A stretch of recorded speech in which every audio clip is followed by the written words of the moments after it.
আমি অসীম সরকারের কাছে যাচ্ছি। অসীম সরকার, একটু আগে মণিশঙ্করবাবু বললেন মমতা বন্দ্যোপাধ্যায়ের জন্য, মমতা বালা ঠাকুরের জন্য নয়, মমতা বন্দ্যোপাধ্যায়ের জন্য বীণাপানি দেবীকে মানুষ বেশি করে চিনেছেন। এটা অপমানজনক বলে অঙ্কন আখ্যা করছে, মতুয়াদের জন্য অপমানজনক ইত্যাদি।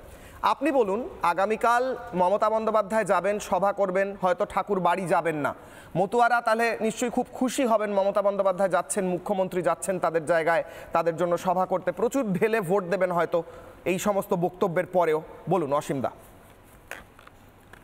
নমস্কার, আমি সবাইকে শ্রদ্ধা রেখেই বলছি, মাননীয় মুখ্যমন্ত্রী উদ্দেশ্যে যে কথাটা বলছেন যে মতুয়াদের জন্য অনেক কিছু করেছেন বা মতুয়াদের পরিচিতি বা বীণাপানি দেবীর পরিচিতি লাভ হয়েছে মমতা বন্দ্যোপাধ্যায়ের জন্য, এর চাইতে ন্যাক্কারজনক কথা থাকে না। বরং মতুয়াদের জন্যই মাননীয় মুখ্যমন্ত্রীর পরিচিতি লাভ হয়েছে, এটা জেনে রাখবেন। আর উনি যতটা ক্ষতি করেছেন মতুয়াদের, পৃথিবীতে আর কেউ মতুয়াদের এতটা ক্ষতি করেনি। সিএ এর বিরোধিতা করেছেন উনি। আজকে কোন মুখ নিয়ে উনি ঠাকুর বাড়িতে যাবেন? উনি আসুন, আমি ওনাকে প্রশ্ন করব, আপনি সিএ এর বিরোধিতা কেন করলেন? কারণ পৃথিবীতে এমন কোনো দেশ নেই যে দেশে অবৈধ অনুপ্রবেশকারীদের বৈধতা দিয়ে তাদের নাগরিকত্ব পাওয়ার সুযোগ করে দিয়েছে। একমাত্র ভারতীয় জনতা পার্টি ওপার বাংলা থেকে আসা আমাদের উদ্বাস্তু, মতুয়া, নমশূদ্র সহ ব্রাহ্মণ, ক্ষত্রিয়, বৈশ্য, শূদ্র সমস্ত হিন্দু সনাতনীদের যারা পালিয়ে পালিয়ে এসেছিল বা পাসপোর্ট করে এসে আর যায়নি, সেই অবৈধ অনুপ্রবেশকারীদের বৈধতা দিয়েছে 15 সালের 7ই সেপ্টেম্বর, এবং 19 সালে সিএএ পাশ করে 24 সালে সেটা লাগু করে সবাইকে নাগরিক হওয়ার সুযোগ করে দিয়েছে একমাত্র ভারতীয় জনতা পার্টি। এই সিএ এর বিরোধিতা যিনি করেছেন, তিনি কোন মুখ নিয়ে ঠাকুর বাড়িতে যাবেন? ঠাকুর বাড়িতে যাওয়ার ওনার সাহস নেই। কারণ আমরা প্রশ্ন করব ওনাকে, আপনি কেন সিএ এর বিরোধিতা করেছেন? আপনি কেন এসআইআর এর বিরোধিতা করছেন? যার জন্য ওপার বাংলা থেকে যেসব রোহিঙ্গা এসেছে, ওপার বাংলা থেকে যেসব অবৈধ মুসলমানরা যারা এসে দলে দলে চলে যাচ্ছে, এদের ভোটার লিস্টে নাম রাখার জন্য আপনি এসআইআর এর বিরোধিতা করছেন। ওই একটা হিন্দু তো পালিয়ে যাচ্ছে না, ভারতবর্ষ থেকে একটা হিন্দু পালিয়ে যাচ্ছে, দেখাতে পারবেন? 24 সাল পর্যন্ত যত হিন্দু এসেছে তাদের দায়িত্ব ভারতীয় জনতা পার্টি।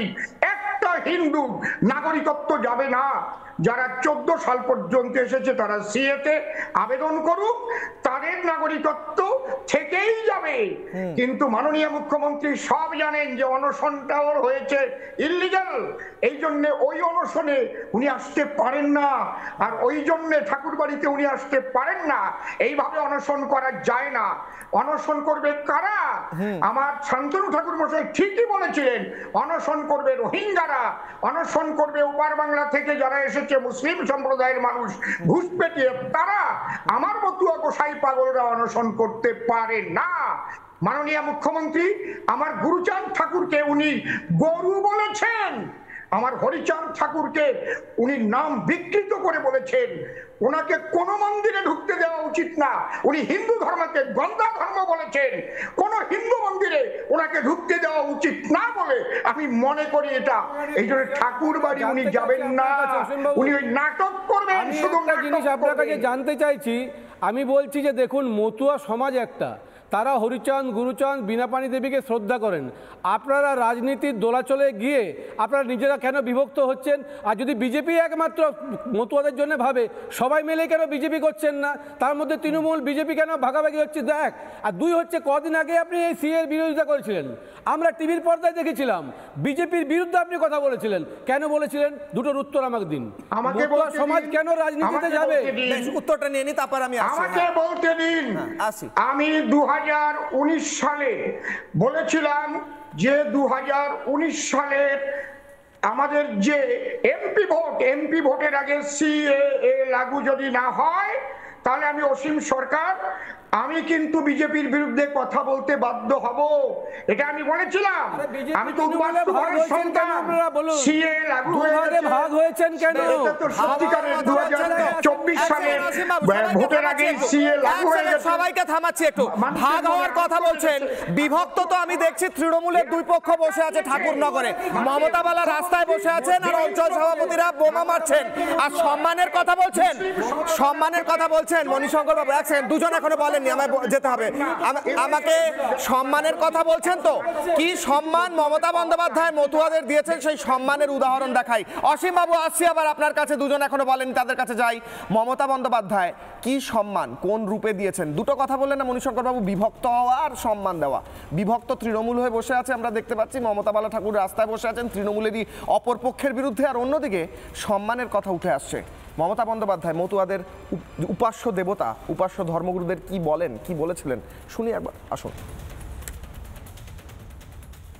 ইউনিভার্সিটি করা হয়েছে কৃষ্ণনগরে, ইউনিভার্সিটির ক্যাম্পাস,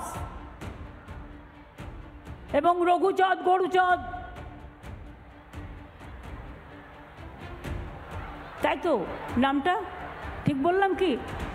তাদের নামে বিশ্ববিদ্যালয় করা হয়েছে, কন্যাশ্রী করা হয়েছে, কলেজ করা হয়েছে, মতুয়া বাড়ির গেট করা হয়েছে, সৌন্দর্যকরণ করা হয়েছে। কি করা হয়নি? সবটা করা হয়েছে। নানা ধরনের কন্টেন্ট দেখার জন্য লাইক করুন, শেয়ার করুন আমাদের ফেসবুক পেজ, সাবস্ক্রাইব করুন আমাদের ইউটিউব চ্যানেল। পাশাপাশি অন্যান্য ব্রেকিং নিউজের জন্য অবশ্যই চোখ রাখুন রিপাবলিক বাংলায়।